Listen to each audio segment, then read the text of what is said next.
Hi everyone, delonewolf here and welcome back to the Sunday recap, my weekly vlog where I talk a bit about my last week in games. And as always, EVE Online is #1 on the list with an average amount of playtime in EVE Online, but I felt like everything went pretty well. I did some extra things like go for a trade run in Jita where I bought lots of very cheap stealth bombers. I'm hoping that is going to pay off at some point. And we had a mass test as well, a mass test on duality, where CCP tested the new bookmark system, which allows you to create a folder that then becomes shareable through the access list, and I think it's very promising, with of course one big drawback: it will make it next to impossible to now sell your bookmarks for the escalations without having to be online. So I think at the moment you can just turn that into an item, put that into a contract. When the contract is accepted, you get the ISK. Now it's basically a link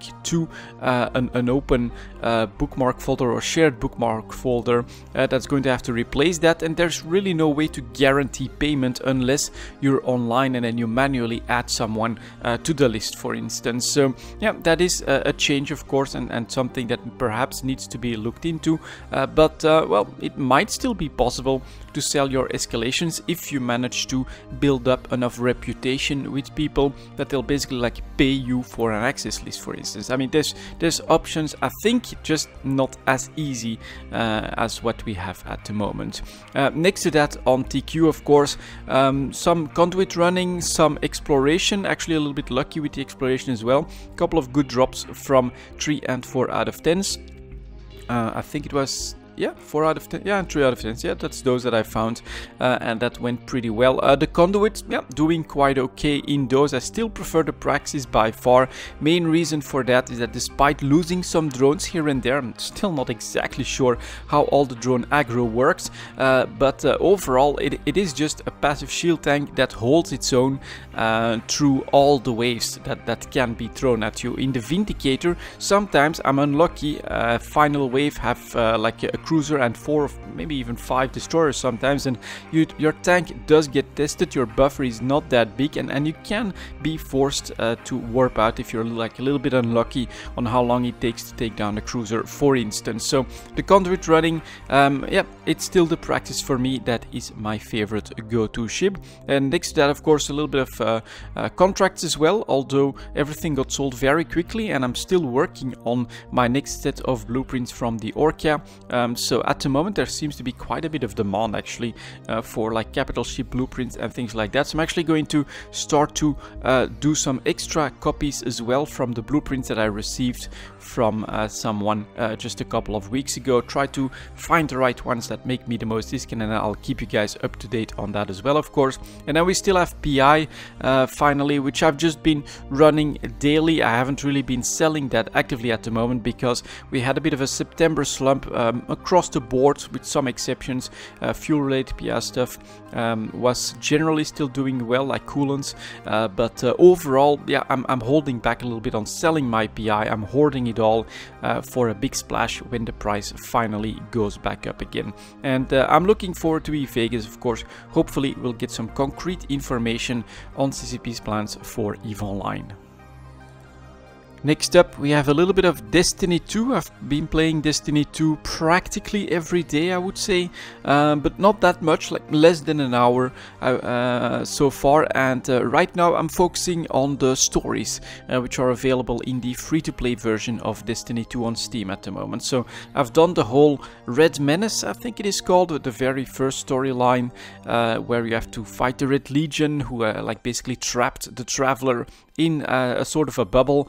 You know, I already played through that, so I knew exactly what to expect. And now I'm working on the Curse of Osiris, so pretty interesting. I actually like the Vex as a concept, as an enemy to deal with. It seems like something that's a real threat and potentially very powerful. I actually died on a couple of the missions as well, because the bosses can be very powerful and dangerous. And overall, yeah, I still enjoy Destiny 2 as a free-to-play experience, a solo free-to-play experience, I should say.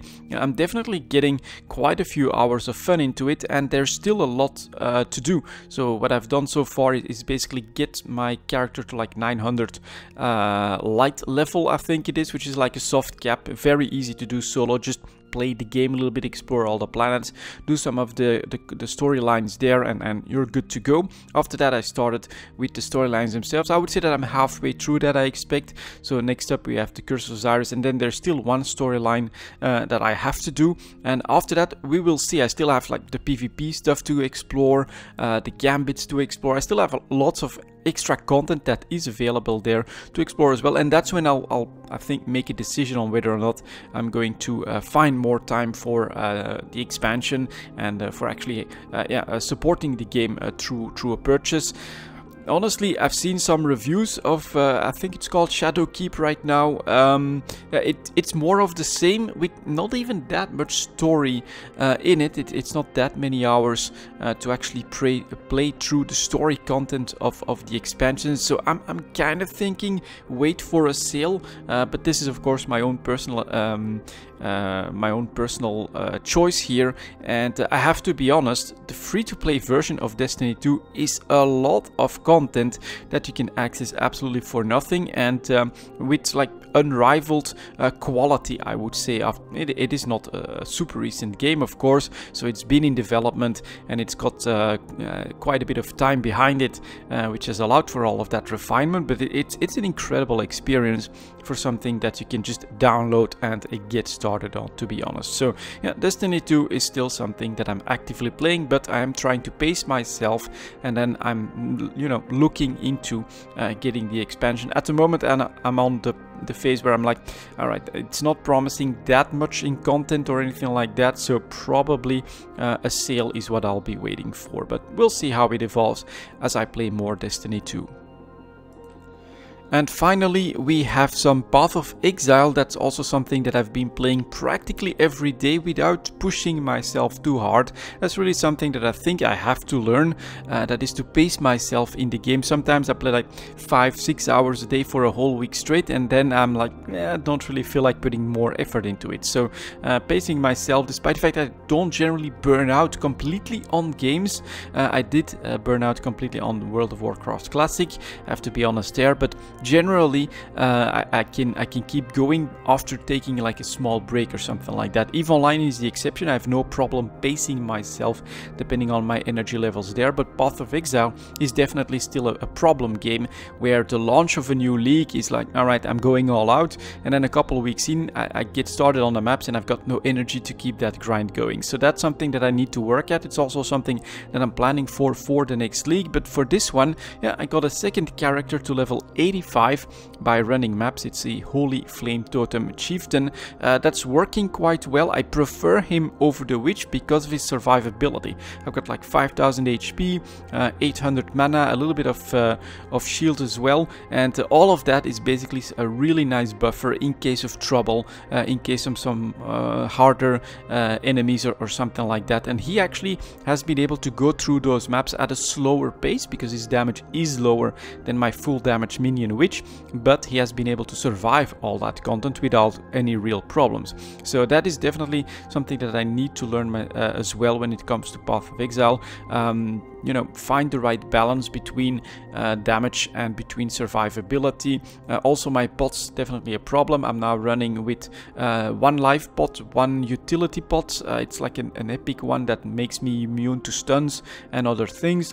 And then I got 2 mana pots and of course Quicksilver Flask to try and get out of trouble as quickly as possible. Overall, Path of Exile is a great game, also free to play, incredible content for free to play, and for instance I have decided to support Path of Exile by buying stashes, and I'm planning with the next league, probably when they come out with another stash sale, to support them again by buying the rest of like the unique stashes that you can have for certain categories of items, which are currently overflowing in my 1 and 2 tabs, where I've just been dumping everything that is probably useful, but I don't fully understand what it does just yet.